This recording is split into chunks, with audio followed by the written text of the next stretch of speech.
July 1988. A US Navy cruiser is battling Iranian gunboats in the Persian Gulf. Suddenly, its radar picks up a mystery aircraft. Is this plane friend or foe? They have 7 minutes to decide. As the aircraft draws ever closer, the pressure mounts. And the captain is faced with a terrible choice: shoot it down or risk the lives of his own crew. United States Defense. 3,000.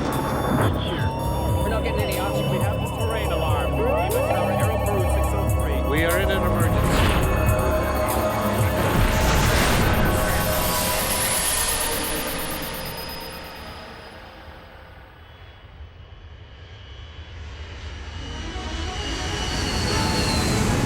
It's a routine short-haul flight, but an Iranian passenger jet is heading into mortal danger.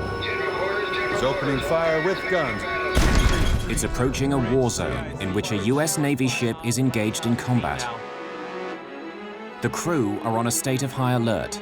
Anything that draws near is seen as a threat. Air contact still inbound, increasing speed and descending range 11 United miles. States naval warship. Closing and descending 1,000. Now you're in real serious business. You are standing into danger? Wait a minute.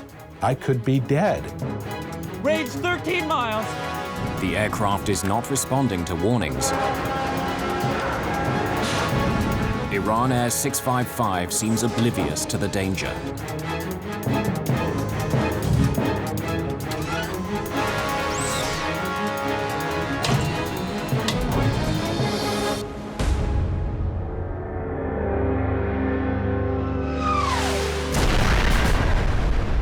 In 1988, Iran and Iraq have reached a stalemate in a savage 8-year conflict.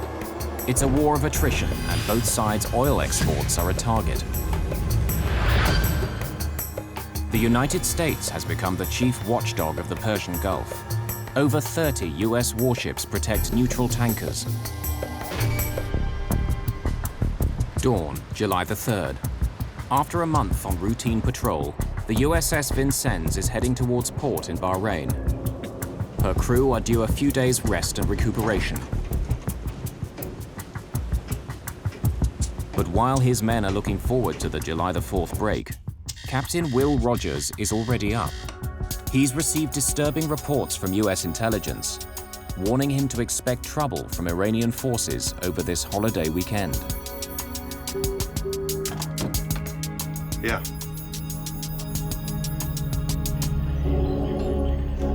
In the Vincennes Combat Information Center, the watch officer has received an urgent message from another ship in the US fleet that Iranian gunboats are harassing a Pakistani merchant vessel. Skipper, you better come down. Sounds like the Montgomery's got her nose in a beehive. I'll be right there. The frigate USS Elmer Montgomery is north of the Vincennes near the narrow Strait of Hormuz. It's here that Iranian gunboats have been most active in attacking oil tankers as they exit the Persian Gulf. Designed to protect an aircraft carrier group, the Vincennes is a billion-dollar Aegis cruiser. It's armed with Mark 26 missile launchers, Harpoon anti-ship missiles, 2 5-inch guns, and the Phalanx close-in weapons system, which fires over 3,000 rounds a minute. But what makes the ship so special is its high-tech radar. The phased array Spy-1 can simultaneously search and track over 100 targets over 300 kilometers away.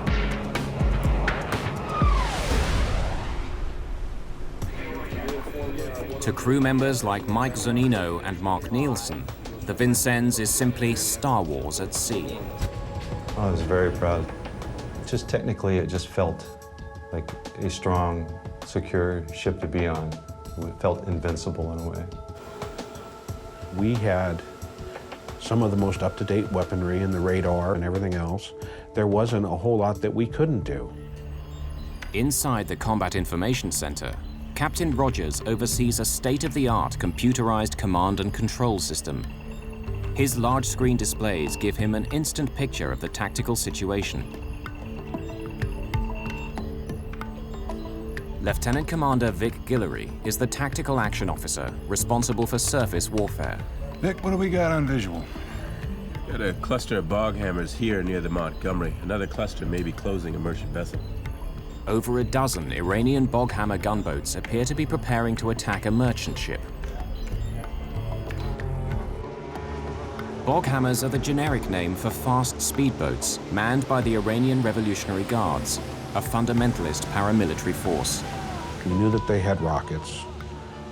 We knew that they had machine guns. We knew that if they got within certain range that they could, you know, literally fire off their rockets and cause grave danger.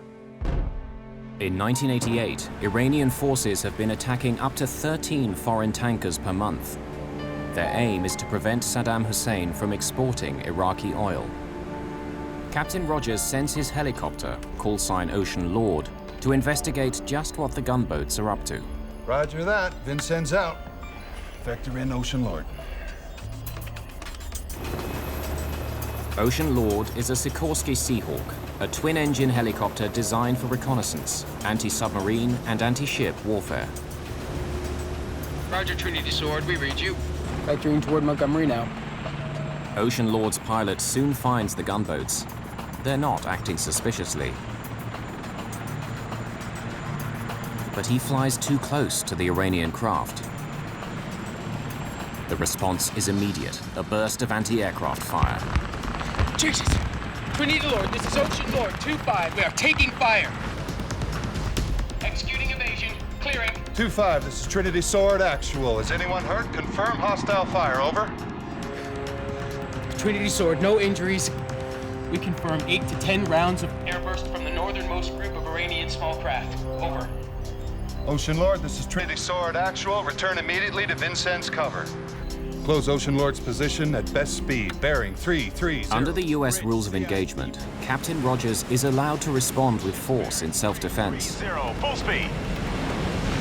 Set general quarters. Officer of the deck, set general quarters. The situation is escalating rapidly. General quarters, all hands man battle stations. When we went to general quarters, all of the hatches had to be tightened down. Everything had to be at a certain level of defense in case something happened. Once you get to that station, you're supposed to don your helmet and your gas mask. Nobody's allowed to move around the ship. You're to stay at your battle stations doing your job. Are you declaring an emergency, sir? Watch all episodes of Ice Pilots. Watch on mobile devices or the big screen. All for free. No subscription required. Download Veely now. Only 6.5 minutes after Rogers calls general quarters, the Vincennes is ready for combat. The crew have practiced the drill many times, but today it's for real. By chance, a Navy media crew is on the bridge filming as the ship surges north at over 30 knots. Captain Rogers is now heading for a lethal confrontation with the Iranian gunboats. It will be the Vincennes' first time in action. The outcome will be catastrophic. July the 3rd, 1988. The USS Vincennes powers north towards the Strait of Hormuz. Another US ship has reported aggressive activity by Iranian gunboats. Those boats have already fired on the Vincennes helicopter. Jesus! Captain Will Rogers III has been in the Gulf for just over a month, but he's already established a reputation as a commander who is prepared to take robust action. His ship is nicknamed the Robo-Cruiser. The deck, set general quarters. Meanwhile, some 87 kilometers away at Iran's Bandar Abbas airport, Iran Air Flight 655 is waiting to push back for a routine 28-minute hop across the Strait of Hormuz to Dubai. 37-year-old Mohsen Rasayan is the captain. His brother Hussein knows he's dedicated to the job. 655 standing by for ATC clearance. He was very enjoying what he was doing. He really liked it. He was logging so many hours, over 10,000 hours of flight. Request update on status of IR. Captain Rasayan's flight is delayed. It's 27 minutes behind schedule due to a passenger with immigration problems. The holdup will soon confuse the crew of Vincennes, despite all their sophisticated technology. On the bridge, a Navy media crew continues to film as the Vincennes closes within striking distance of the Iranian Boghammer gunboats. About 3 degrees, under city course 015 hours. About 3 degrees, on course 015. Got a visual on a Boghammer between you. See it? Even though his helicopter has already been shot at, Captain Rogers only has the authority to open fire if he believes his ship is under direct threat. In the Gulf haze, it's hard to see just what the gunboats are doing. One appears to be going up to starboard and one's in the middle. Starboard bow has a machine gun on it. But Captain Rogers doesn't have to wait for the gunboats to open fire. If they behave aggressively, that's reason enough for him to take the first shot. Coming inbound fast. 1 at 350 is inbound. As they turned and began to maneuver and close us fairly high speed and on erratic courses, we asked permission to fire a warning shot. This is Vincennes. Request permission to engage Boghammer Group. The service commander for the Gulf is on board his ship in Bahrain. Captain Richard McKenna has no hesitation in granting permission. The fact that the helicopter was shot at virtually required a response. Vincennes, this is Gulf Sierra. Take Boghammer Group with guns. The rules of engagement at that juncture were quite clear, and so there was no question as to what was required at that juncture. I say again, take Boghammer Group with guns, over. Gulf Sierra, this is Vincennes. Opening fire with guns. Assumed hostile track 4456. Vincennes out. You can fire for effect. Taking track with guns. It's 9:43 a.m. A routine encounter in the Persian Gulf has become deadly serious. The ship shakes. It's a 5-inch gun. I mean, there's a lot of powder behind it to propel that projectile. Oh man, he's right behind him. 300. This is the first time that the crew of the Vincennes have ever seen action. It's a 028 now. Combat was, that was the furthest thing probably from any of us. Even though we were a combat ship, it was one of those things. It's like, it'll never happen to us, but yet it did. The gunboats are now shooting back, but their fire is falling well short. The Vincennes and the Montgomery take them on together. The battle is fast-moving with frequent changes of course. We were maneuvering rapidly because, in the first place, my desire was to keep them at arm's length, if you will.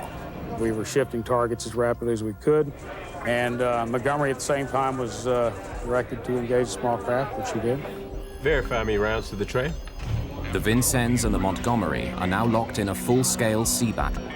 Anything that approaches the U.S. ships will be assessed as a possible threat. Battery released, 10 rounds, weapons. Lieutenant Commander Scott Lustig is the officer responsible for alerting the captain to potential airborne threats.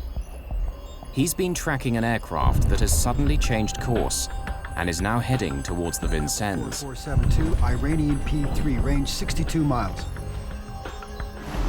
The plane has been identified as an Iranian P-3 Orion, a long-range maritime surveillance aircraft. In a well-rehearsed procedure, the Vincennes warns the P-3 on a military frequency that he's being tracked. Speed 270, this is United States Naval Warship. Request you state your intentions.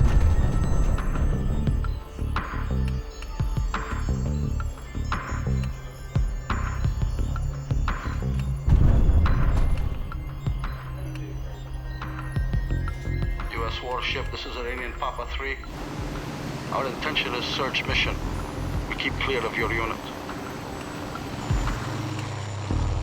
The pilot promises to keep his distance, but Captain Rogers knows the P-3 is still watching him on radar. He's concerned that it could call in an Iranian airstrike. This battle is becoming more dangerous by the minute. Okay, I want rounds in the tray. Give me a firing solution for that northernmost group of Boghammers. Scott, keep me updated on the P-3. IR Meanwhile, with all his passengers finally on board, Captain Rizayan is ready to depart. Confirm, taxi VA5 is open. Iran Air 655. On the 3rd of July, there are 10 civilian flights scheduled from Bandar Abbas. But the Iranian Air Force also uses this airport. US intelligence has warned that the recent transfer of F-14 fighters here represents an increased threat. Have a nice flight. 655 cleared for takeoff. Captain Rizayan has no way of knowing that Iran Air 655 is heading directly towards a raging sea battle. Within seconds of liftoff, the Vincennes detects Flight 655. Sophisticated as the radar is, it cannot determine the size or type of aircraft. Identification Supervisor Anderson begins a routine to establish whether the aircraft is a friend or foe. His first step is to use a system called IFF. All large aircraft have IFF. They all have identification friend or foe. Every aircraft has its own code, and you're able to look up that code and say, okay, it does give you more information. Anderson sets out to identify the IFF signal of this incoming track. At the press of a button, an electronic pulse radiates into the atmosphere. And aircraft transponders automatically bounce back an electronic reply, squawking the signature modes and codes that reveal whether the aircraft is a friend or foe. Modes 1, 2, and 4 indicate military aircraft.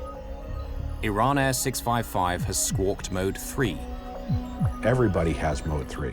So that alone doesn't identify a non-hostile aircraft. It could be civilian, it could be military. As a military aircraft could conceal its identity by squawking Mode 3, Anderson's next step is to consult a commercial air schedule. He looks to see if there's a passenger flight due to depart from Bandar Abbas at this time. But he finds nothing. Unidentified Iranian aircraft on course 203, speed 303 knots, altitude 4,000 feet. This is United States. So the Vincennes now tries to contact the plane directly on a military distress frequency. 40 miles from you. You are approaching United States naval warship in international waters. Request you state your intentions. Over.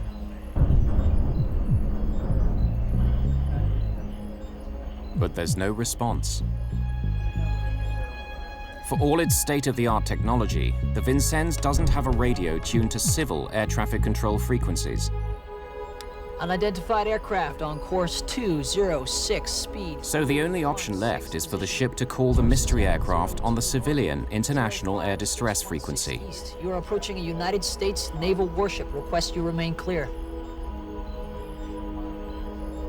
But there's still no answer from Flight 655. With the incoming plane closing in on the Vincennes at 8 kilometers every minute, Anderson is now alarmed to discover its IFF signal appears to have changed. The plane is squawking both Mode 3 and Mode 2, 1100. When Anderson consults his code list, he makes a disturbing discovery. The 1100 suggests that this plane could be an Iranian F-14 fighter.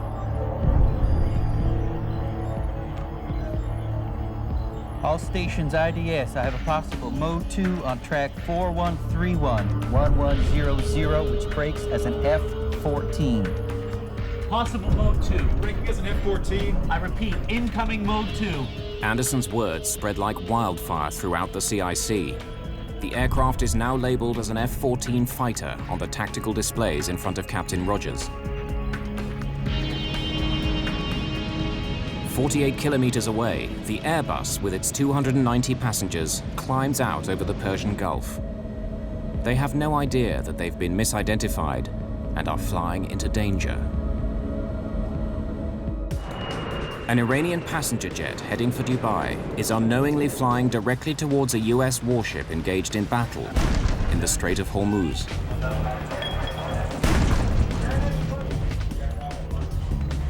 On board the USS Vincennes, Identification Supervisor Anderson thinks the airliner is an Iranian fighter jet. Which breaks as an F-14. Possible Mode 2. In the Combat Information Center, Flight 655 is now labeled as a hostile F-14. In the 1970s, the US sold 80 F-14s to their then ally, the Shah of Iran. They are the most up-to-date fighter in the Iranian Air Force. The Vincennes crew think they're under attack. My heartbeat was way up, my blood pressure was way up. It was like, wow. I mean, the adrenaline was just flowing. Lieutenant Commander Scott Lustig is Captain William Rogers' anti-air warfare coordinator. With the incoming plane only 45 kilometers away, he seeks permission from headquarters to shoot it down if it comes too close. My position, my intention is to engage at 20 nautical miles if he does not turn away. Do you concur? Over. You should warn aircraft first, then take it under fire. You start crossing 20 miles, and if it's an absolute threat to the ship, you're out there in the middle of the ocean. It's serious business. The pressure on Captain Rogers is mounting. But at this critical moment, just when he should be focusing on this new threat, his attention is drawn back to the battle with the gunboats. We've got a foul bore down here. Captain, we have a situation with Mount 51. In the midst of combat, the Vincennes' forward 5-inch gun has jammed. Full rudder turn. Bridge, CIC. Hard to port. Steady ship's course. 280 degrees, maintain speed. 1025 knots. Rogers is forced to turn his ship at high speed, swinging the cruiser's rear gun around to face the incoming fire. Right, standard.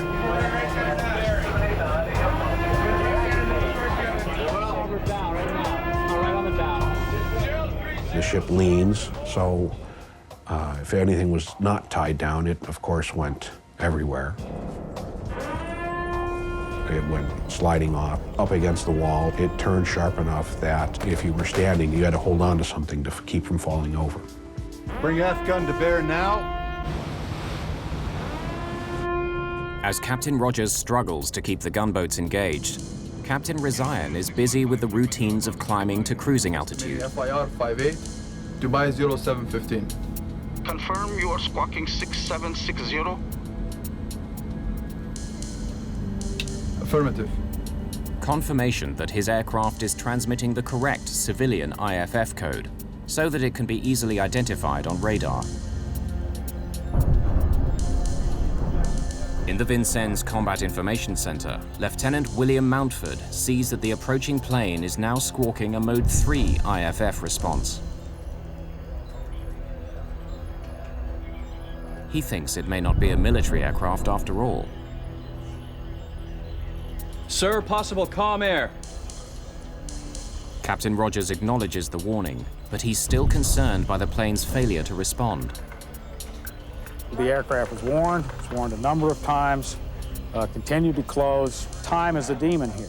If I have a long time to sort things out, you're going to take more time to look at this and more time to look at that. Unidentified aircraft on As Flight 655 crosses the critical 37-kilometer threshold, the Vincennes warns it once again to alter course or risk the consequences. 01, 20 miles from you. You are standing into danger and may be subject to United States defensive measures. Request you remain clear of me. Captain Rogers now has the authority to shoot the plane down. Captain, do you wish to engage at 20 miles? Captain, do you wish to engage the target at 20 miles?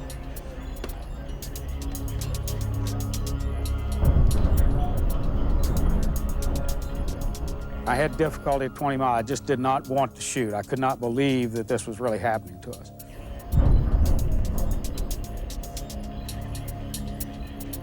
Captain, do you wish to engage the target at 20 miles? Negative. Captain Rogers has delayed firing, hoping that the plane will finally respond to the Vincennes' warnings. But what happens next destroys that faint hope. Petty Officer Leach is the Vincennes' tactical information coordinator. He's responsible for ensuring that all air contacts are properly tracked. What he reports now seems to remove any doubts. This is a hostile aircraft. Altitude declining. They see the plane diving towards them, a classic attack profile. Now you're in real serious business because anything can happen at that point. Whether that aircraft might launch something at you, it could be the aircraft itself. 15 miles, that's pretty close and pretty serious. Iranian aircraft on course 211, speed Track 4131 approaching 13 nautical miles. States naval warship operating in international waters. Wait a minute, I could be dead. The tension is just continually rising during this whole time.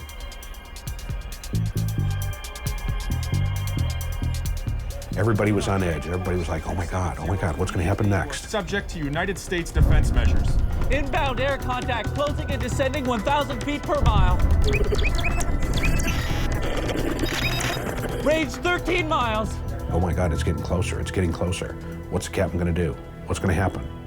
You know, what are they going to do?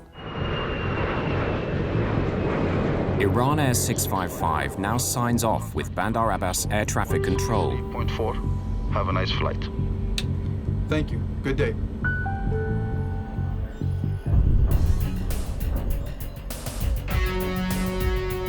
God damn it, he's getting close.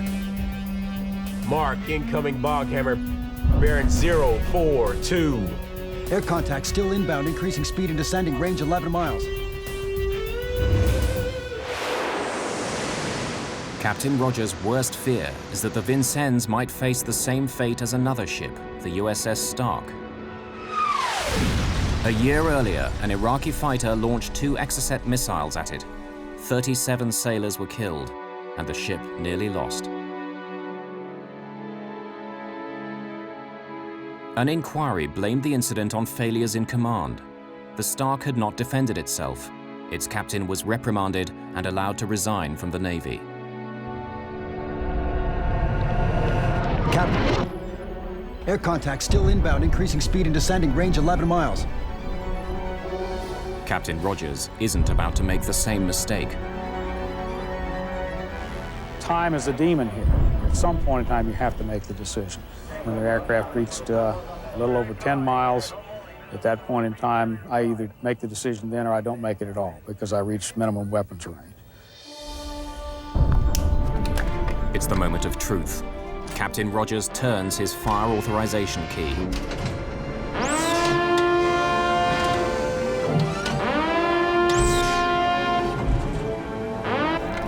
Take order, track 4131. Do I have a take order on the contact? Yes, take.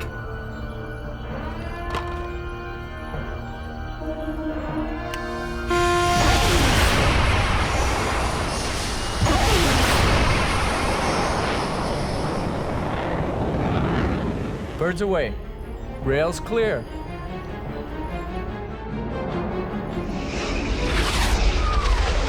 Iranian aircraft on course 209, speed 353 knots. As the final warning goes out on the military air distress frequency, Rogers keeps his finger on the hold fire button so he can destroy the missiles if the aircraft finally responds.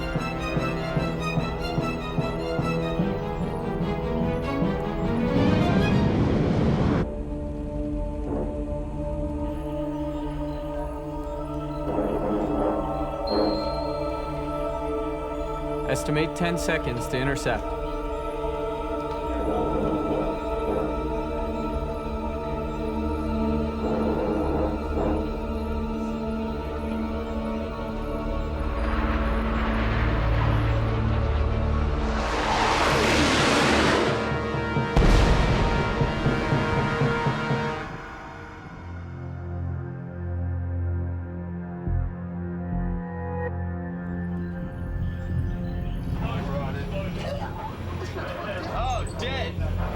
Up on the bridge, the crew has confirmed the kill.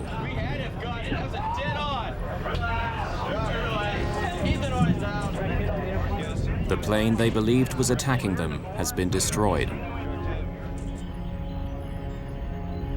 Captain Rogers thinks he has saved his ship from destruction. Nothing could be further from the truth. Far from saving his crew, Rogers has just made a decision that will shock the world.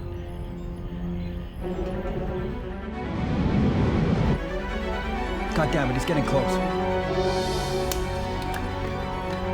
At the height of a naval battle with Iranian gunboats in the Persian Gulf, the USS Vincennes has detected an incoming aircraft. Take order, track 4131. In the ship's combat information center, that plane has been misidentified as an Iranian F-14 fighter.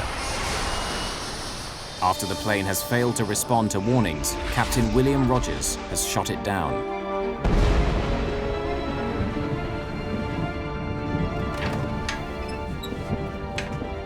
But Rogers has made a fatal mistake. He's destroyed an Iranian passenger jet flying in an international air corridor. 290 passengers and crew are dead. Iranian television broadcasts distressing footage of their bodies floating in the Gulf. For Captain Rogers, the burden is heavy. Whatever mistakes have been made, he bears the ultimate responsibility.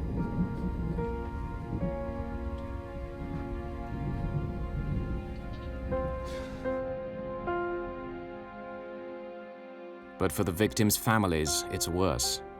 Captain Rezaian's elder brother, Hossein, tries to identify his remains in a temporary mortuary in Bandar Abbas. I try not to imagine where I went to.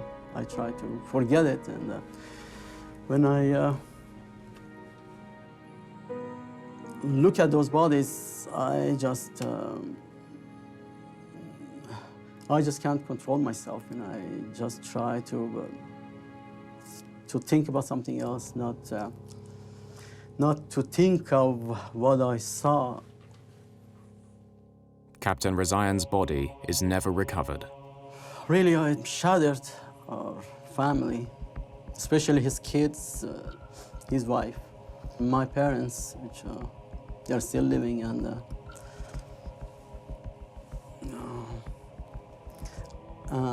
there is not a day that they don't talk about this,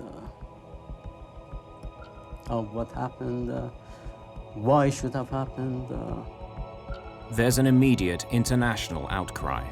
The world wants to know how a cruiser with a state-of-the-art combat system could have mistaken a passenger airliner for an attacking Iranian fighter. Captain, do you swear that the evidence you are giving in this matter, now an investigation... The US government appoints Rear Admiral William Fogarty to conduct an inquiry to find out what went wrong. My first reaction was, it was a tragedy. The thing that stuck the most to me was, you've got a lot of responsibilities ahead of you, Fogarty, and probably some sleepless nights. And nothing but the truth, so help you God. I do. The inquiry is conducted in accord with the Uniform Code of Military Justice. The stakes are high. Investigative journalist Roger Charles is a former Marine officer who's examined the story. You're looking at a guy who's on top of the world. He's the captain of the billion-dollar Aegis cruiser, and now he's sitting at a table facing possible court-martial and even prison time. Admiral Fogarty's team now scrutinizes the actions of the Vincennes crew in forensic detail. When Flight 655 first appears on radar, the USS Vincennes is in the midst of a battle with Iranian gunboats. All aircraft within a radius of 100 kilometers are monitored to ensure they do not pose a threat. So Identification Supervisor Anderson starts by checking his commercial air schedule to determine if this is a passenger flight. But he's confused. The schedule lists departures in local time, but Anderson is unsure whether that means the time in Bandar Abbas or Bahrain time, which is used on the ship. You have the almost 30-minute delay caused by the late departure of IRR 655 due to a passenger with a visa problem. Then you have the 30-minute different time zone.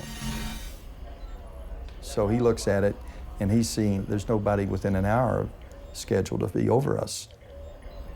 The IFF system is supposed to distinguish friend from foe. Admiral Fogarty knows it's critical to establish how the Vincennes could have confused a commercial airliner squawking Mode 3 with a fighter emitting Mode 2. And in your mind, that was not Com Air. In my mind, sir, it was not a Com Air. And why? Because I had saw that Mode 2 squawk, sir. The Mode 2 was the big indicator for you? Yes, sir.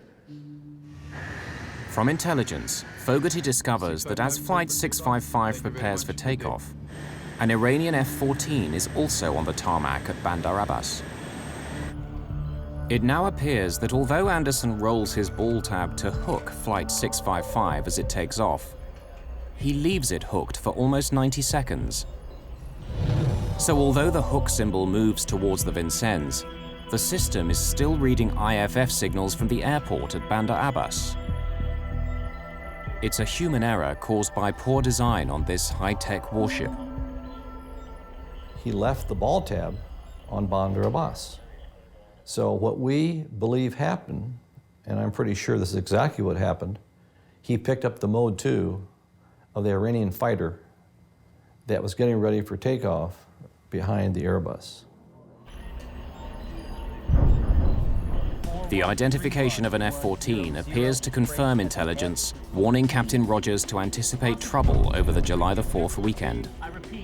He now believes the aircraft is part of a coordinated strike on the Vincennes from both sea and air.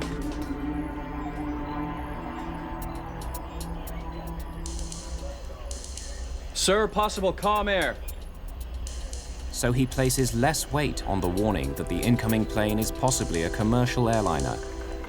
Do you recall Lieutenant Montfort saying, "Calm air, calm air"? I absolutely remember him telling me that, and I think I raised my hand or something to that effect to indicate that I'd heard him. You held up your decision to fire. Yes, sir. Why? I wanted every bit of information I could get. IFF was an indicator, but I didn't care whether 1100 was an F-14 or that Falker that flies around out there. But at this point, I thought, they always talk to us. Iranian aircraft on course 211. The Vincennes transmits a total of 10 radio warnings. Why does Flight 655 never respond? What we do know for sure is the aircraft did not respond to the warnings. He had to have something, he being the commanding officer, as proof that this was commercial air. He never got that. Unidentified Iranian aircraft on course 20. But the Vincennes transmits 7 warnings on a military frequency that Flight 655 cannot receive. The Airbus did not even have a radio that was set or could accept the military air distress frequency. I mean, it's just not something they had. They had no need for it. They were a commercial airplane. The Vincennes broadcasts only 3 warnings on the civil distress frequency. But they don't clearly identify exactly who the ship is trying to contact.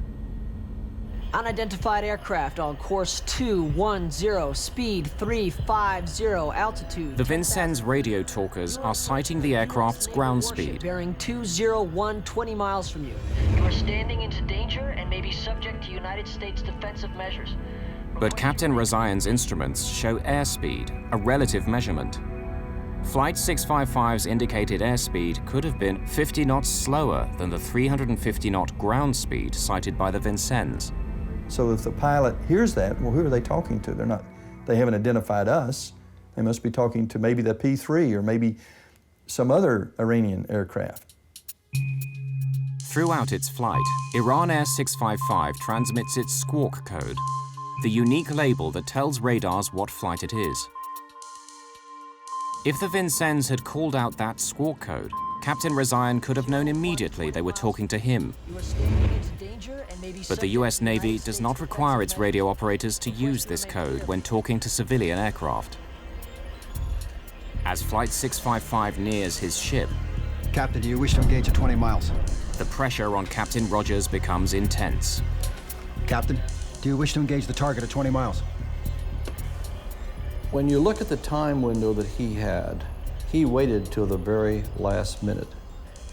And it becomes a point of, am I going to shoot or am I not going to shoot and wait, in which case he would not be following his responsibilities to protect his ship and his crew. The decisive factor in Captain Rogers' decision to fire are the reports he receives that the plane is descending towards him, apparently about to attack. Altitude declining. It's the crucial moment. The inquiry team presses Tactical Information Coordinator Leach on his call. Okay. Were you reporting descending elevations over the net? Over the internal net? Yes, sir. So in other words, when you saw that track, that aircraft start descending, you were reporting that up to TAO, CO, Gulf Whiskey? Yes, sir. Like an aircraft's black box, the Vincennes computers have recorded all the data on the Combat Information Center's screens. Those records show that Iran Air 655 had never descended. It was, in fact, ascending the whole time. That was a revelation that we had not anticipated. Altitude declining. Is it possible that somebody, although the data showed perhaps that it was going up, would say it's going down, descending? Fogarty sends a medical team, including a psychiatrist, to the Vincennes. They report that a condition called scenario fulfillment could have played a part in the tragedy. Range 13 miles. And as it turns out, where you believe something so badly is going to happen, that whether the data shows you it's not the case, you believe it's happening. Had those in command on that day checked their monitors, they would have seen that Flight 655 was not diving in a classic attack profile, but was continuing its steady climb. Yet no one thought to do so. Well, Scott, we have this disparity between what the data indicates happened and what the people said they saw at their various altitudes. Any idea why? Well, sir, the disparity baffles me. I thought about this for many days now, and I came to the realization that this data to me doesn't mean anything because I reacted to people I had operated with who were reliable. And when they reported at short range, they had decreasing altitude, increasing speed. I had no reason to doubt them. I had to make a split-second recommendation to the commanding officer, and I did. So Lieutenant Commander Lustig trusts his men's judgment, and Captain Rogers trusts Lieutenant Commander Lustig's. My confidence in Lieutenant Commander Lustig confirmed to me that the aircraft was, in fact, a threat. At 9 miles, I felt I could no longer delay defensive action. I granted firing permission. When I looked at the timeline that he had to make a decision and the information he was given upon which to make that decision, it was my feeling, to this day I still feel the same way, that he made the right decision with the main thing in his mind: I don't want my ship to get hit.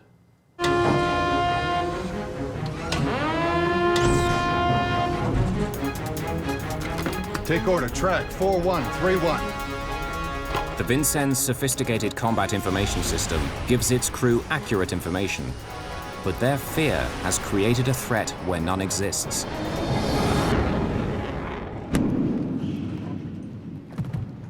After a month, Admiral Fogarty's investigation is over. He finds that the downing of Iran Air 655 was not the result of any negligent or culpable conduct by any US naval personnel. Captain Rogers acted in a prudent manner, given the information available to him and the short time frame in which he had to make his critical decision. Fogarty says Iran must share the responsibility for hazarding one of their civilian airliners in close proximity to hostilities. The US government publishes an edited version of Admiral Fogarty's inquiry, but it has concealed one key fact from the world.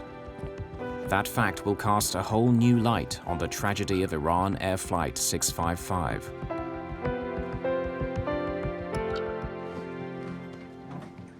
In August 1988, a detailed inquiry by Admiral William Fogarty into the shooting down of Iran Air 655 concludes that the captain and crew of the USS Vincennes acted properly in the face of what they believed was a threat to their ship.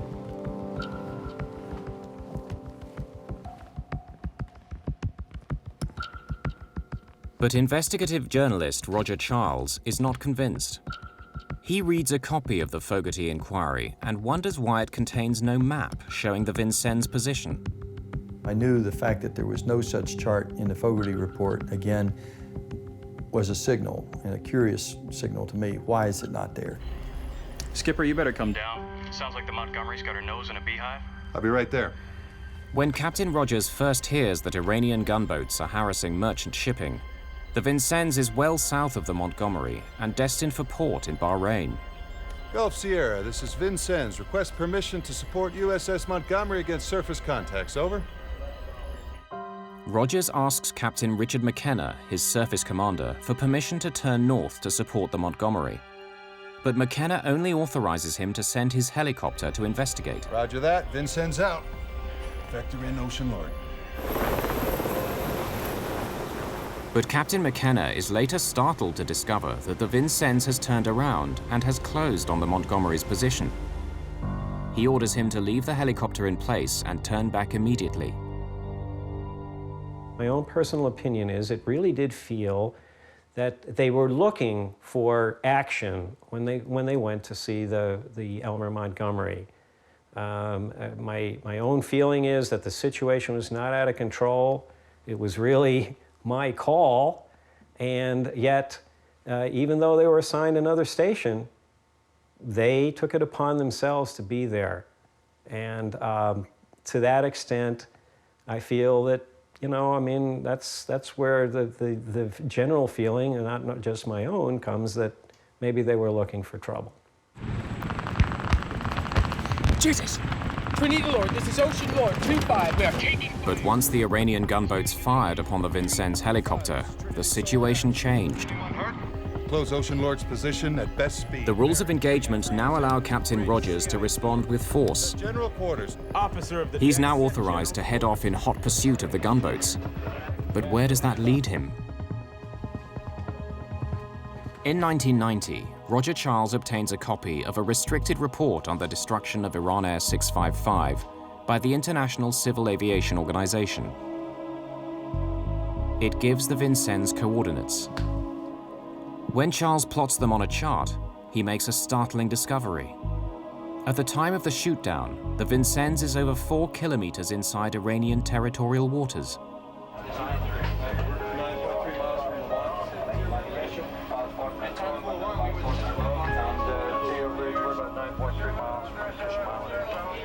By chasing the gunboats back into Iranian territory, Rogers inadvertently places his ship directly in the flight path of Iran Air 655.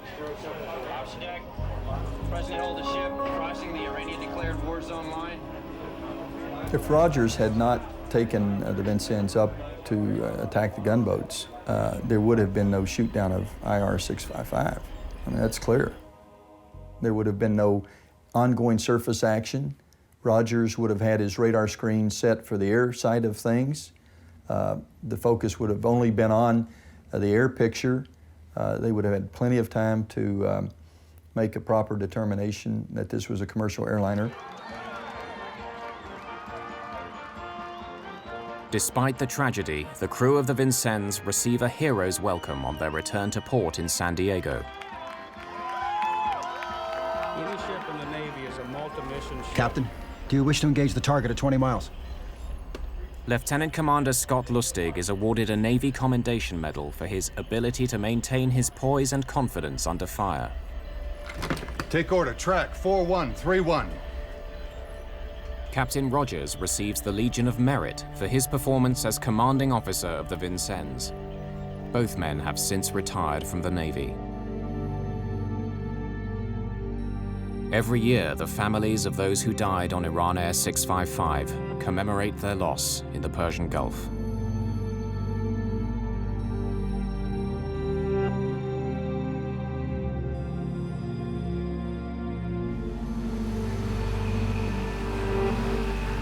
For Hussein Rezaian, the brother of Flight 655's captain, time has not healed the wounds. I still feel the same way. Although I try to keep myself busy, not to think about it, because it's still, I mean, it's an unforgettable human tragedy. Even after 17 years passed, the horrors of what went on in that day, you know, still lingers on in everybody's life. In a world where technology grows ever more sophisticated, fear, the most basic of human instincts, can create the greatest tragedies.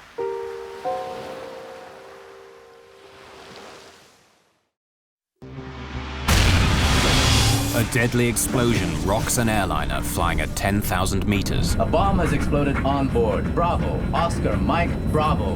The blast kills a passenger and cripples the plane. The crew struggles to save 293 lives. The bombing sets in motion an international manhunt.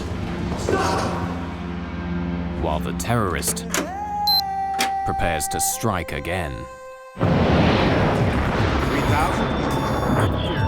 We're not getting any options. We have this terrain alarm. Tower Aero Peru 603. We are in an emergency.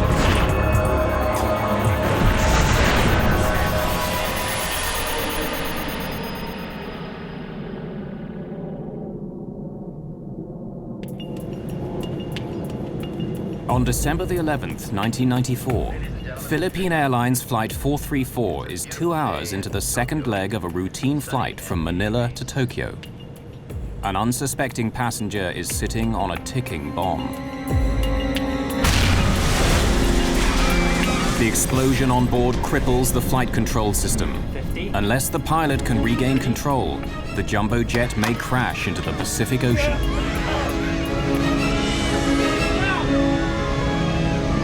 This is Philippine Airlines 434. A bomb has exploded on board. Bravo. Oscar, Mike, Bravo. The bombing is a frightening new development by a terrorist on the cutting edge of science. The way that the timing device was hidden inside the Casio watch just made the whole thing very concealable and very worrisome. But this is more than the hunt for a terrorist bomber. This is a story of how investigators make a shocking discovery. The explosion on PAL 434 is only a test for an attack on American carriers, an attack that would dwarf every other terrorist atrocity at the time.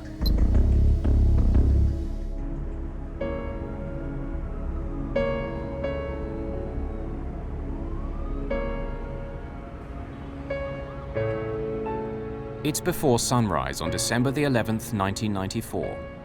While most inhabitants of this city of 1.5 million have a few more hours to sleep, 26-year-old Amaldo Forlani makes an early start.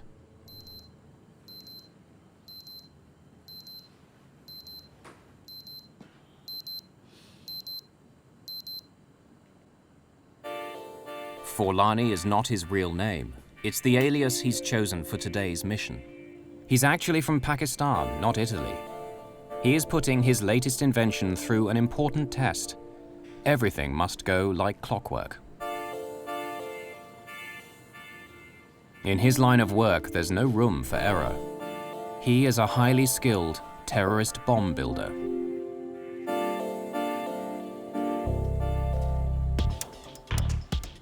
He packs the liquid explosive bomb very carefully.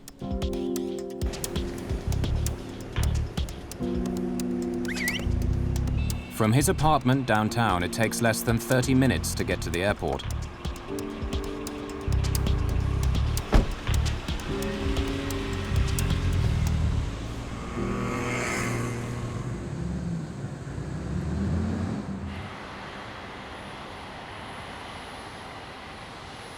He arrives in plenty of time for his 5 a.m. flight with Philippine Airlines.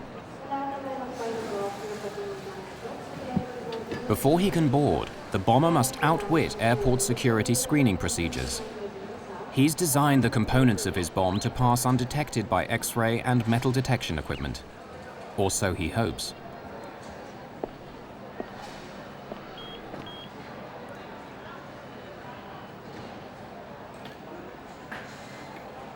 He bought the ticket as Amaldo Forlani.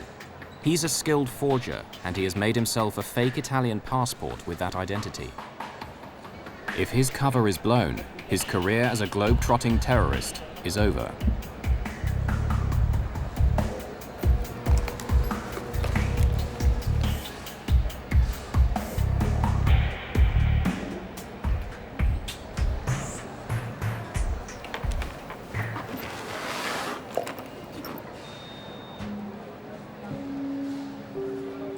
Having successfully got the bomb through airport security, he boards his Philippine Airlines flight.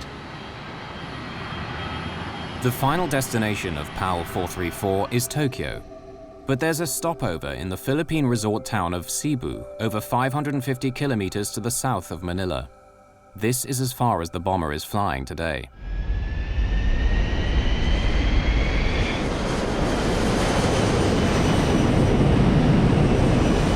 That's 10,000 feet, and weather's still looking clear. Thanks, Dex. I'm engaging autopilot.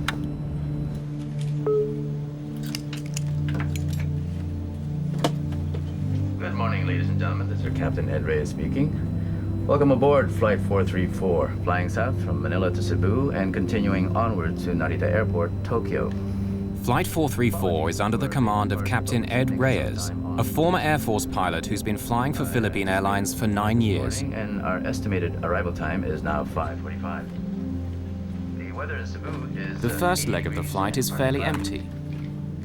Passengers are scattered around the jumbo jet's 400 seats.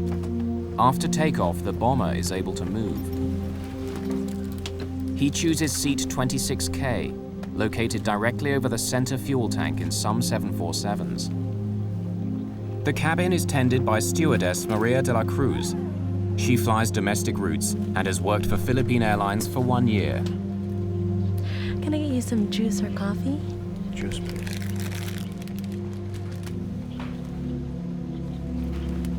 Now the bomber must find a vacant lavatory to assemble the explosive device.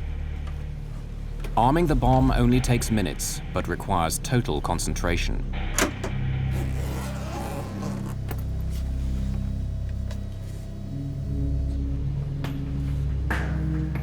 The final step is setting the timer so it will explode in 4 hours' time, long after he leaves the plane.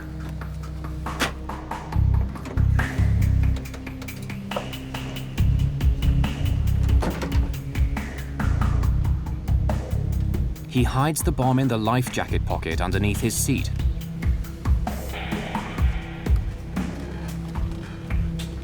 He then changes seats.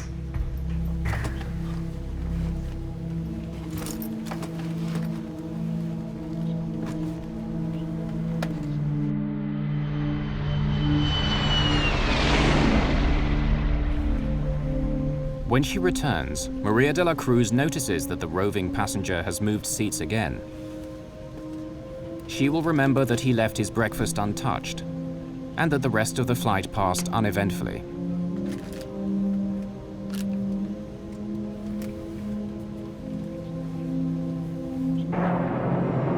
As Philippine Airlines Flight 434 begins its final approach into Cebu, more passengers are getting ready to board the aircraft that will take them onwards to Tokyo.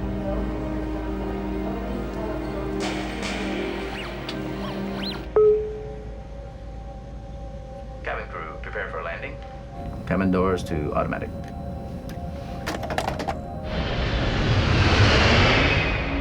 PAL 434 lands in Cebu at 6:50 a.m., and several of the passengers disembark, including the terrorist with the alias Amaldo Forlani. Bye-bye. Thank you. Maria de la Cruz will also leave Flight 434. A new cabin crew will take over for the 4.5-hour flight to Tokyo.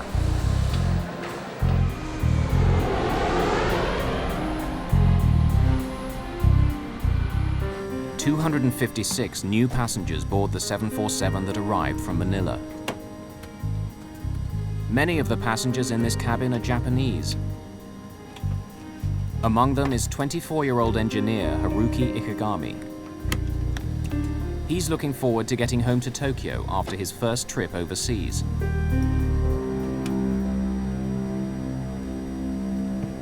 Airport congestion delays the departure by 38 minutes, but the timer on the bomb under seat 26K continues to tick.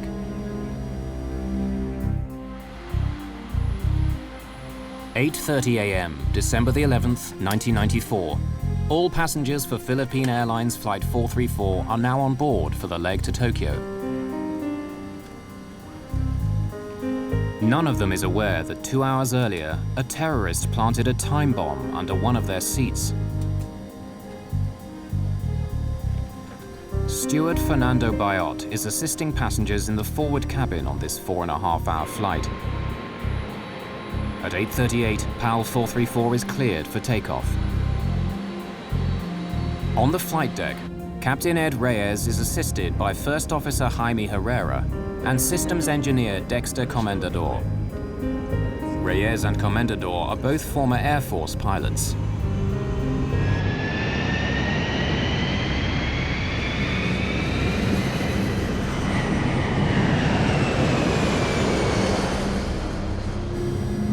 Haruki Ikegami is seated in 26K, the seat occupied by the bomber earlier on the first leg of Flight 434 from Manila to Cebu. Several passengers in this cabin are co-workers, traveling with a Japanese tour group, including Keisuke Aoki and Masaharu Mochizuki. After takeoff, everything seemed normal. We were flying at 10,000 meters. I was reading a magazine, then the meal was served. After eating, I went to sleep. 31-year-old Yukihiko Usui stayed up all night on the last day of his trip, and he's ready to nap after breakfast. He's sitting in row 27, one row behind the seat vacated by the bomber 4 hours earlier. Ladies and gentlemen, this is your captain speaking. It's a beautiful day in Tokyo, sunny and 26 degrees. I expect we'll be landing at Narita Airport in 2 hours' time. 2 hours into the flight, PAL 434 is cruising on autopilot 10,000 meters above Minami Daito Island, southern Japan. To ease the pilot's workload, the autopilot remains on throughout the flight, keeping the aircraft on a constant heading and altitude.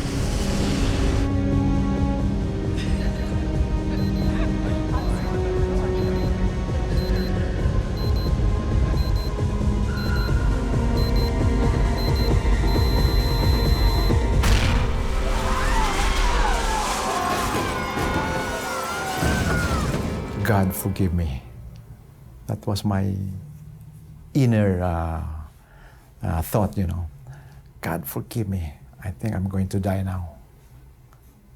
Then after that, I have to do what I had to do. Oh, I've lost control. I have control. Dex, check the pressurization loss. Be prepared. Check the QRH for... Although the autopilot instantly corrects the aircraft's bank to the right, the effect of the blast is far from over.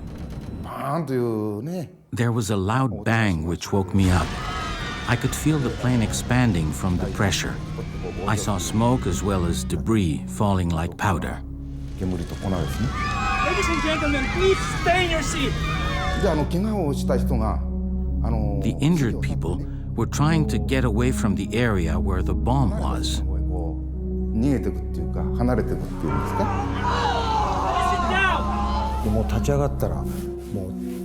I stood up and saw that a lot of people were bleeding. I thought my life was over. Stay in your seat, please. The cabin crew's first priority is to stop passengers leaving their seats. Yukihiko Usui is sitting in the row directly behind the explosion. Both his legs are badly wounded. Steward Fernando Bayot moves him away from the blast site.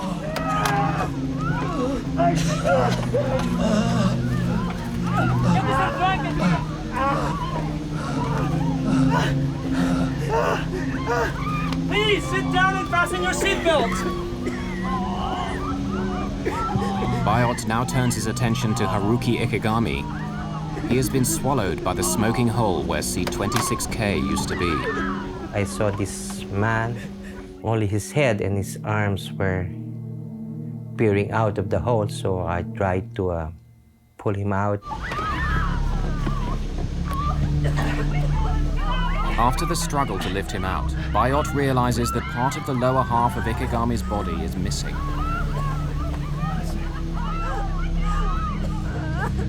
Within a couple of minutes, he dies. The cabin crew do not want Ikegami's death to panic passengers, so they pretend to minister to him. Bayot then reports to the captain. Oh, Captain. Okay. Keep the passengers calm. Make sure they stay in their seats. There's been an explosion in row 26. One dead and several injured, and the cabin's full of smoke. There's a hole in the floor. Go inspect the damage, Dex. Yes, sir. Reyes' first concern is that the blast could make a hole in the aircraft's skin. This would lead to sudden depressurization in the cabin and necessitate an emergency descent.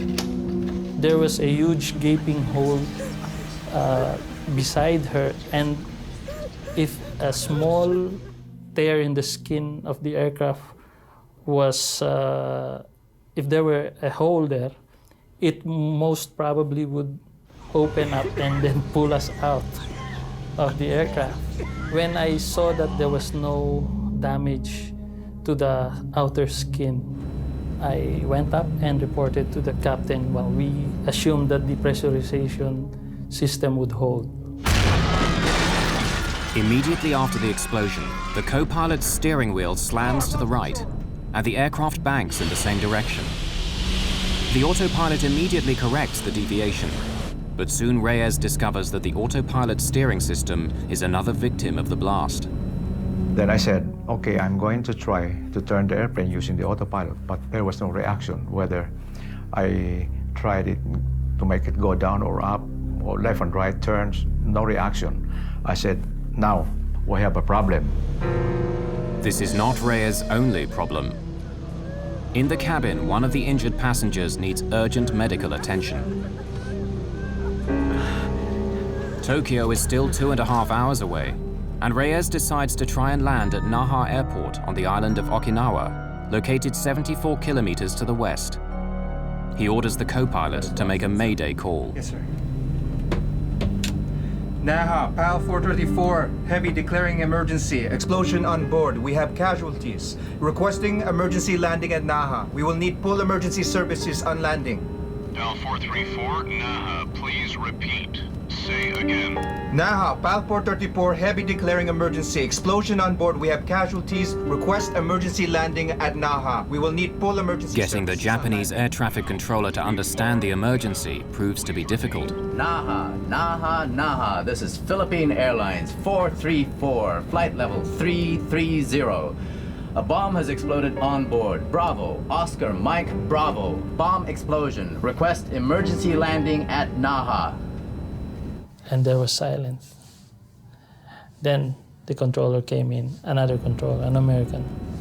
Okay, Philippine 434, I'm taking over. The American air traffic controller is from an American base on Okinawa. Turn left, heading. No, I shot back. We cannot turn at this moment yet. We will tell you when we are starting to turn towards Naha. We have problems with our flight controls. Ladies and gentlemen, this is your captain speaking. We will be making an early landing at Naha Airport in Okinawa. We'll be landing as soon as possible, so please remain in your seat with your seatbelt fastened. But landing at Naha is easier said than done.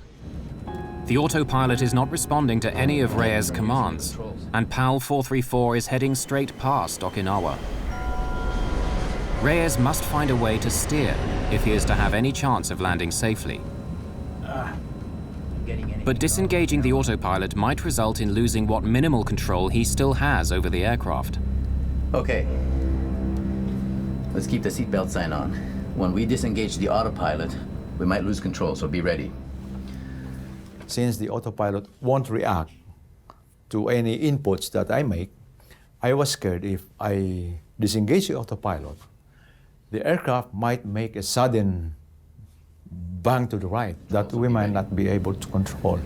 At the count of 3, I'll disengage. 1, 2, 3.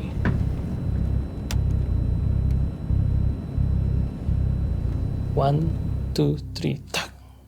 Nothing happened. And then there was, we were relieved. I can't turn using the controls. Looks like the explosion jammed the aileron. Dex, what's the QRH say about jammed ailerons? The QRH, or Quick Reference Handbook, is the pilot's Bible that lists procedures that must be followed in emergency situations. Jammed flight controls. Use maximum force possible, including both pilots if required. Okay. Let's force it. Reyes tries brute force to activate the ailerons, the panels on each wing which turn the aircraft. Since the explosion, he can only fly straight. Not getting anything from it. Ailerons. Can't get off this heading. All right. Okay. Re-engage the autopilot while I work other options. It's taking much longer to land than was announced. We were told it would only be 20 minutes, but it was really 1 hour before we landed. It was very frightening. Although they survived the bombing, passengers are now getting anxious about landing safely at Naha Airport. Since there was so much time before landing, I started writing a will. I wrote the will to my son, telling him to be strong. As PAL 434 looks like missing Naha Airport, Reyes comes up with another plan. We gotta turn. We'll have to use differential power. Disengage auto throttle. Pull back 3 and 4. Captain Reyes increases thrust to the engines on the left-hand side of the plane and reduces power to the engines on the right. Very slowly, the aircraft starts to circle right. He then lowers his speed to make a smaller radius turn. With guidance from air traffic control, Reyes hopes that the maneuver will eventually line up with the runway at Naha. So while we were descending on low speed, I tried to test the flight controls, and there are some little reactions. The elevator is beginning to respond. Dex. The elevator is a control that makes the plane ascend and descend. 250 knots. Flaps 1 on speed. In order to land safely, Reyes will need at least minimal control over the elevator and rudder. As PAL 434 nears Naha, he continues to reduce his airspeed. Flaps 10. Flaps 10 set. Speed 225. Okay, she's turning. Sir, if we reduce our weight, we will be able to reduce our approach and landing speeds. Suggest we dump fuel. Sige, magaling. Reyes orders the systems engineer to dump 36 tons of fuel. 5 minutes, 20,000 pounds. Less fuel means less strain on landing gear and brakes at touchdown. Check.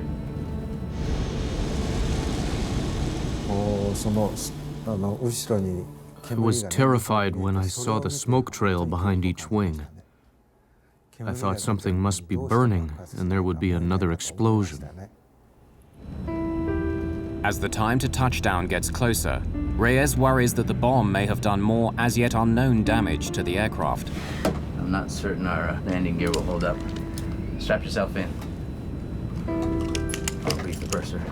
So he talked to the head of the cabin crew and he said, "We're not sure if the gears will go down. And in case the gears collapse while landing, be ready to evacuate." It's either you make it or you die. That's because you cannot do anything anymore. Runway in sight. With only minimal control over the aircraft, Reyes faces the most challenging landing of his career.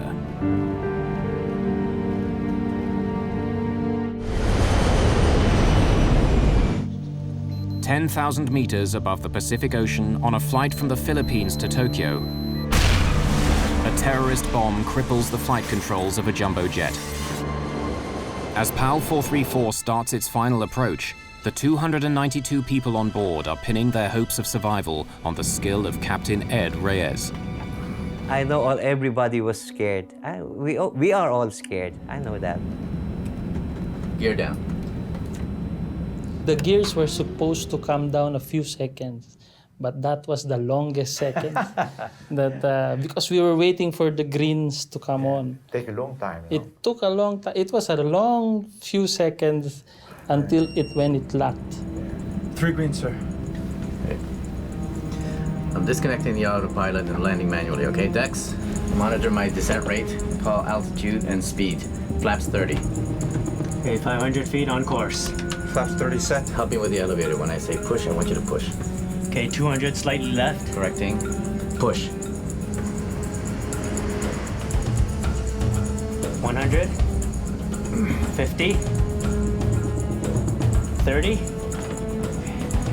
Power off.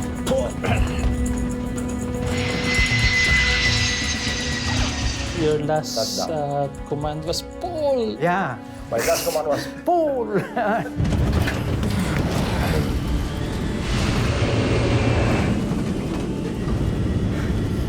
I made sure that the throttles were closed because he might give a go around and I would make sure that we would stay on the ground.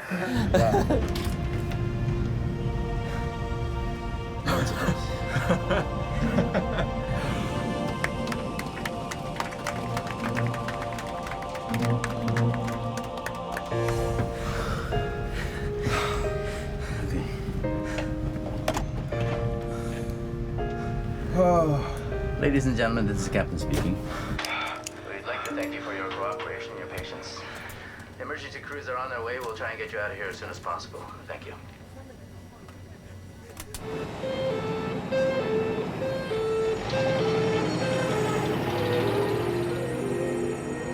The Philippine Airlines 747 is now a crime scene under Japanese jurisdiction. As investigators from the Okinawa Police Department set out to solve the mystery of what happened, they turn their attention first to the dead man in seat 26K. The forensic pathologist recovered 94 fragments embedded in Ikegami's buttocks by the explosion. He suffered severe internal injuries and massive loss of blood. But tragic as it was, the effects of the explosion could have been much worse.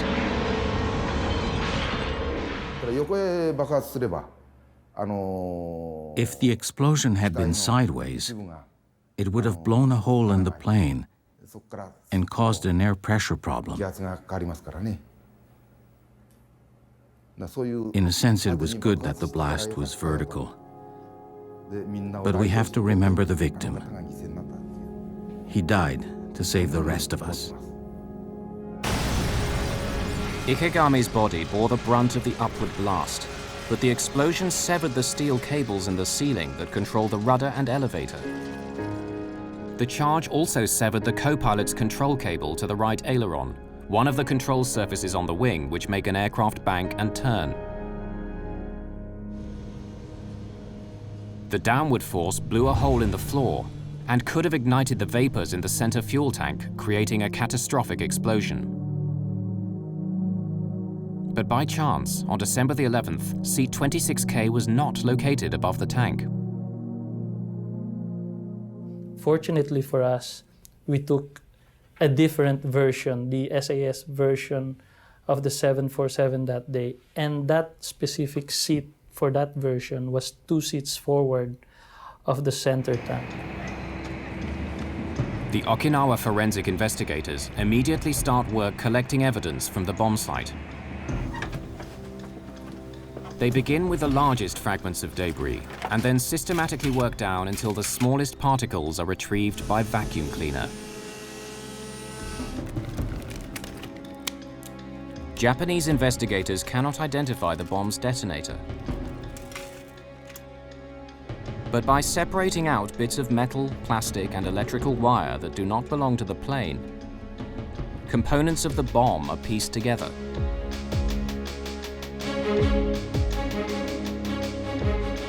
One forensic investigator is able to identify the bomb's timer. By reconstituting dozens of burnt fragments, he discovers it's a modified digital wristwatch. Investigators also discover that one of the bomb's 9-volt batteries is only sold in the Philippines. It's another clue that suggests that the bomber could be based there. Philippine National Police Deputy Chief Sonny Raisin is on the case. In the later part of 1994, we already started to receive information, intelligence reports, that there were Middle Eastern personalities that were here already in the Philippines. On the night of January the 6th, 1995, almost 4 weeks after the bombing of PAL 434, the Philippine police get a lucky break. In his Manila apartment, the PAL 434 bomber has enlisted the help of an accomplice to mass-produce his new undetectable bomb.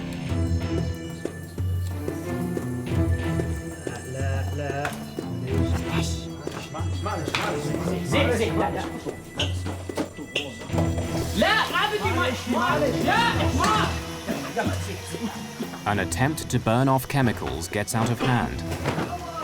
Acrid-smelling smoke spills out of the apartment. It attracts the attention of the doorman, who comes to investigate. What's going on? Sorry. We're playing with some fireworks, but it's okay. We put them out, and we have all the windows open inside, and we keep the door closed. It'll be fine, okay? You all open the door. No, if we open the door, the smoke comes in the hallway. We keep it closed to go out the window, okay? Come on. It's okay. It's okay. Until the smoke dissipates, the bombers decide to wait outside the apartment. The doorman isn't convinced by their playing with fireworks story, and he calls the fire department and the police.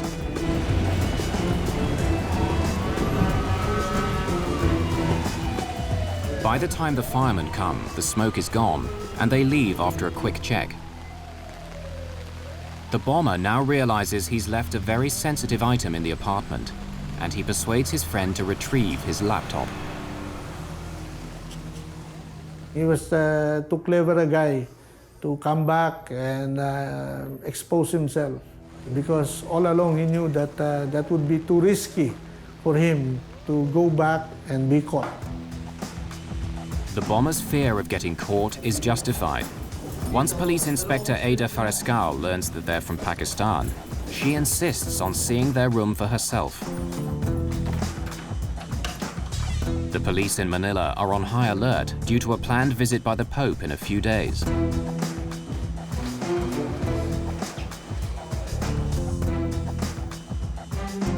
What Inspector Farescal finds confirms her worst fears about the intentions of the tenants.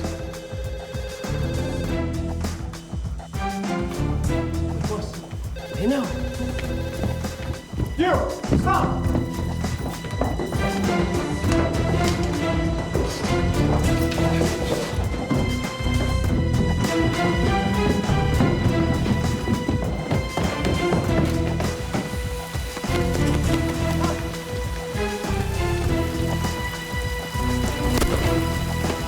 The shot distracts the apprentice and he trips over a fallen palm tree.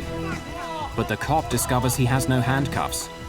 The doorman improvises with the drawstrings of his windbreaker.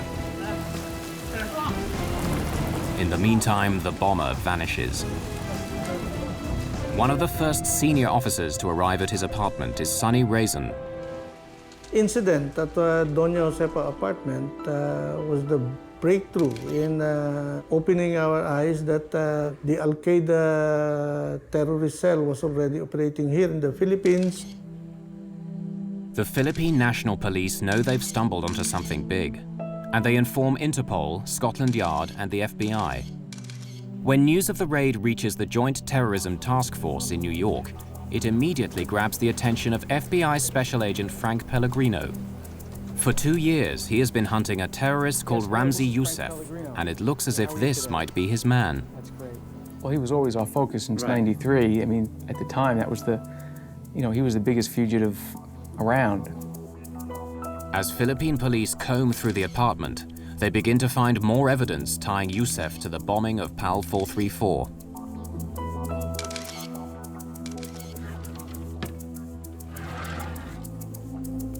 There was a similarity between the watches that were found in the apartment and the type of watch that was used in Okinawa. Putting together that watch, that was the watch that was on the bomb, on that flight 434, and identifying those pieces eventually as a Casio watch, it was amazing. Youssef is a skilled forger. Investigators find several identification cards bearing various names, and photos in each of which he looks quite different. One ID card is of particular interest.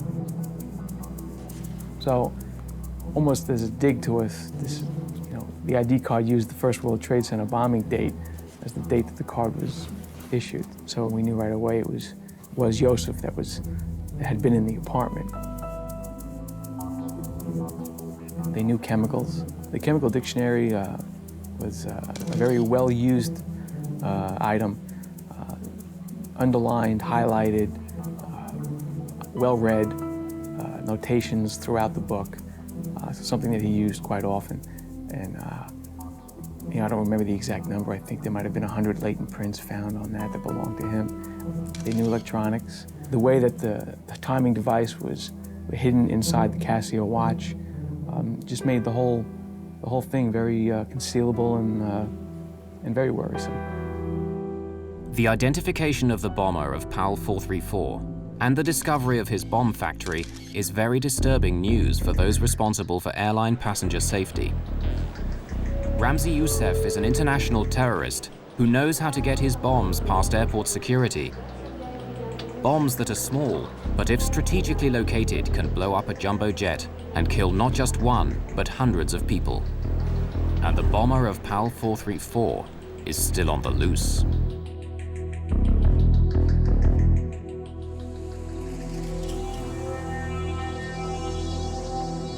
The Philippine National Police have stumbled on the hideout of an international terrorist. The FBI identify him as Ramzi Youssef. Evidence that Amaldo Forlani, the man who planted the bomb on PAL 434, is the same person as Ramzi Youssef, comes from the travel agent who sold him the Philippine Airlines ticket.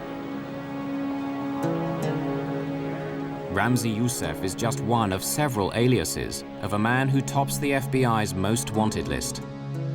An international terrorist with a $2 million bounty on his head. Youssef, whose real name is probably Abdul Karim Basit, was born and raised in Kuwait, where his father worked as an engineer. It was there that he met the friend that he enlisted to help him in the Manila bomb factory. When he was 18, Youssef's family returned to their Pakistan homeland. Youssef married and had 2 children. Soon after returning home, his parents sent him to study in Britain.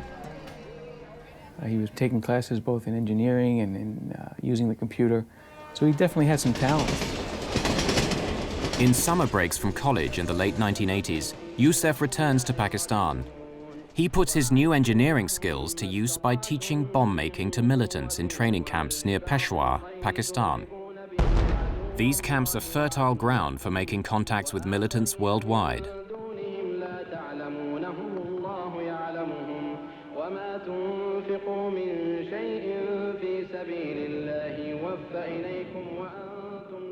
In September 1992, Youssef flies from Pakistan to New York to prepare for a major terrorist attack. On arrival at JFK, he presents a fake Iraqi passport and asks for political asylum from Saddam Hussein. The ploy works and he's allowed to enter the country. 6 months later, on February 26, 1993, one of the largest homemade bombs in American history explodes in the garage below the World Trade Center, killing 6 people, injuring hundreds, and causing $500 million worth of damage. That night, Youssef is on a plane back to his home in Pakistan. He was an action figure. He wanted to keep doing things. He wasn't happy with the one success he had. 18 months after the World Trade Center attack, Youssef flies to Manila to fine-tune the bomb that he plants on PAL 434. According to Sonny Razon, the Philippine capital suits him. Ramzi Youssef loved to enjoy life. He is a ladies' man. He associated himself with a lot of girlfriends, and he liked to party. He also drank a lot, see, and he enjoyed the life. Terrorists, they are your normal day-to-day people, the guy next door. After the bombing of PAL 434, Youssef arranges for his childhood friend Abdul Hakim Murad to assist him in Manila. But on January 6, 1995, 2 weeks after his arrival, Murad is arrested and sent to the Philippine Police headquarters for interrogation. It took 67 days to extract the details of how Youssef planted the bomb. My impressions of him was that he was strong-willed, he was determined. Initially, he did not break down in questioning. And it was only when the FBI team that came in and provided us with additional information or pieces of the puzzle that we did not have, that he started to talk. Tiny chemical traces of the explosive were found on PAL 434, and Murad eventually admits that Youssef uses liquid nitroglycerin that he's stabilized and concealed in a bottle of contact lens solution.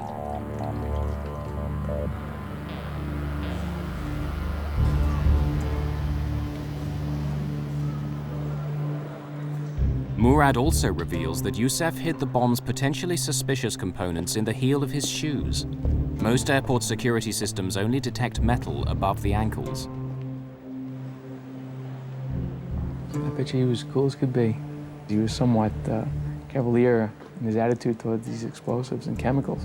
To carry a container of nitroglycerin on an airplane, you know, gotta be a little nuts. Murad's confession provides details of Yusef's actions after he successfully got the bomb components past airport security. Can I get you some juice or coffee? Juice, please.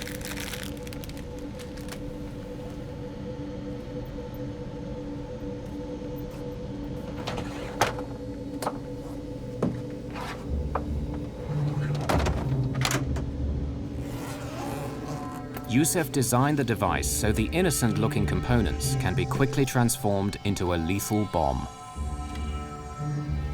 Yusef has modified a digital wristwatch as the bomb's timer.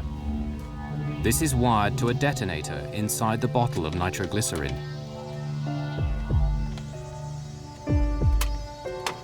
Two 9-volt batteries provide an additional electric charge to the exposed filament of a light bulb that will spark the explosion.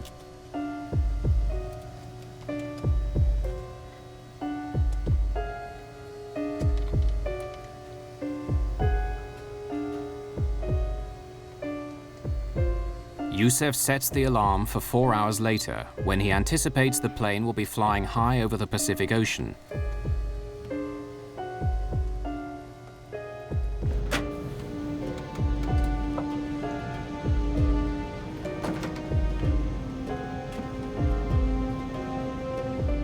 Yusef plants the bomb in a life vest pouch under his seat, a place ground crews are unlikely to inspect during the stopover in Cebu.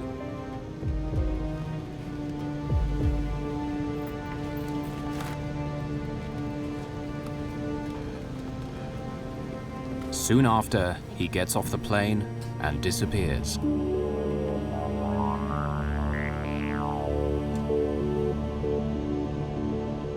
Four hours later, the time bomb under seat 26K awakes the airline industry to a new kind of terrorism.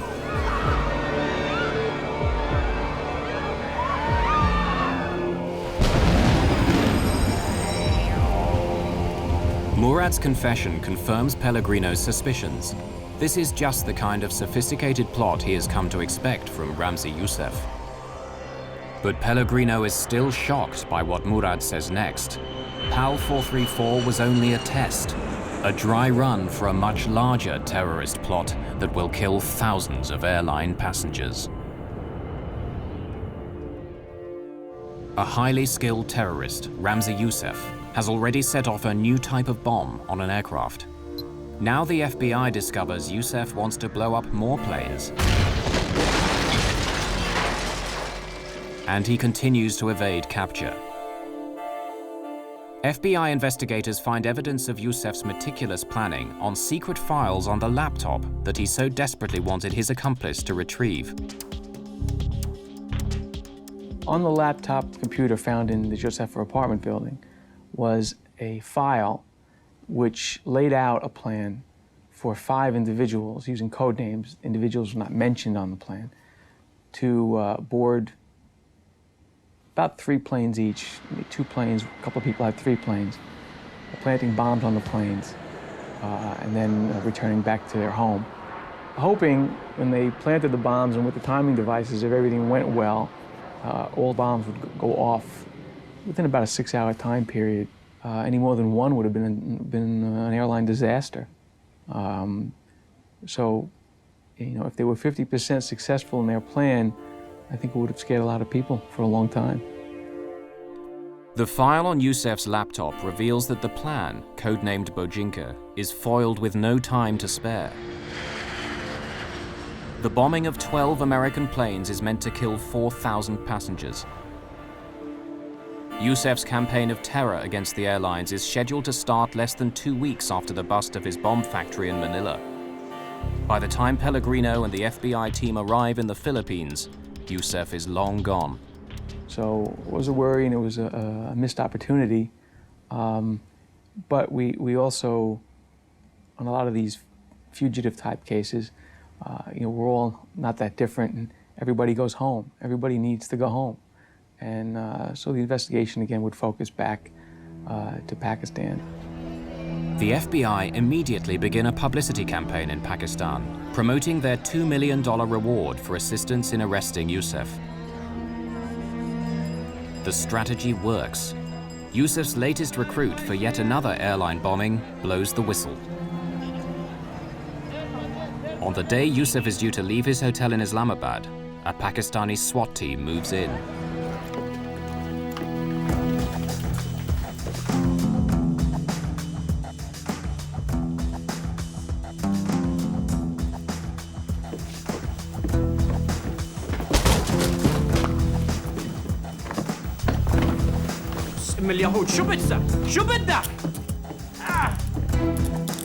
In Yusuf's room are Delta and United Airlines flight schedules, as well as bomb components hidden in children's toys. Who are you? Do you have a warrant? The informer receives the $2 million bounty for the tip-off which prevents yet another airline attack. He was shocked. Did not think he would be caught. He had a certain confidence about him, and I didn't think he thought we'd ever catch up to him. Within hours of his capture, Yusuf is extradited from Pakistan and put on a waiting US government plane.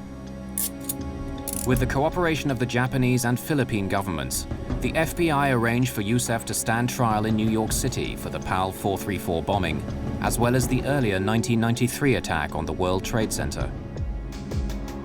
In a convoy of federal and local patrol cars, Ramzi Ahmed Yusuf was brought into New York City late Wednesday night, ending a worldwide manhunt. He was arrested Tuesday in Pakistan by Pakistani authorities and brought back by the FBI on a U.S. plane, then into custody with heavy security on the street in case of any terrorist attacks prompted by his arrest.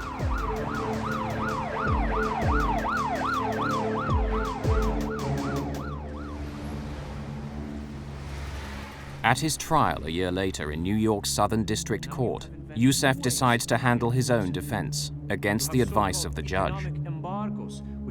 He performs better than expected, but he's found guilty on all charges related to the bombing of PAL 434 and conspiring to bomb 12 American passenger planes. Yusuf is also found guilty in a second trial for the World Trade Center bombing. In his final summing up, Yusuf justifies his actions. Yes, I am a terrorist and proud of it. And I only support terrorism so long as it's against the United States government and against Israel, because you are more than terrorists. Although Pakistani, Yusuf describes himself as Palestinian by choice. And he justifies the PAL 434 and World Trade Center bombings as punishment for a US foreign policy that favors Israel over Palestine. And hypocrites! For both crimes, he's sentenced to 240 years in prison. The judge recommends solitary confinement for life in the most secure prison in the United States, located in Florence, Colorado. It houses the country's most violent and dangerous prisoners, and it's where Yusuf will spend the rest of his life, confined in a cell for up to 23 out of every 24 hours. We cannot afford to just sit down and count our victories with the arrest of Ramzi Yusuf. Somebody else has already replaced him, and somebody else is already thinking of how to circumvent these security measures that we've put up. In the year following Yusuf's attack on PAL 434, the Federal Aviation Administration certified a machine to detect explosives. Not one American carrier bought it. Only after 9/11 was a law passed that required US airports to deploy explosive detection systems. But the most reliable models are expensive or too slow and still not widely employed. Well, it was the old saying that we have to be right 100% of the time. Terrorists only has to be right once. Although there hasn't been a successful airliner bombing since PAL 434, those who forget the past may be destined to revisit it.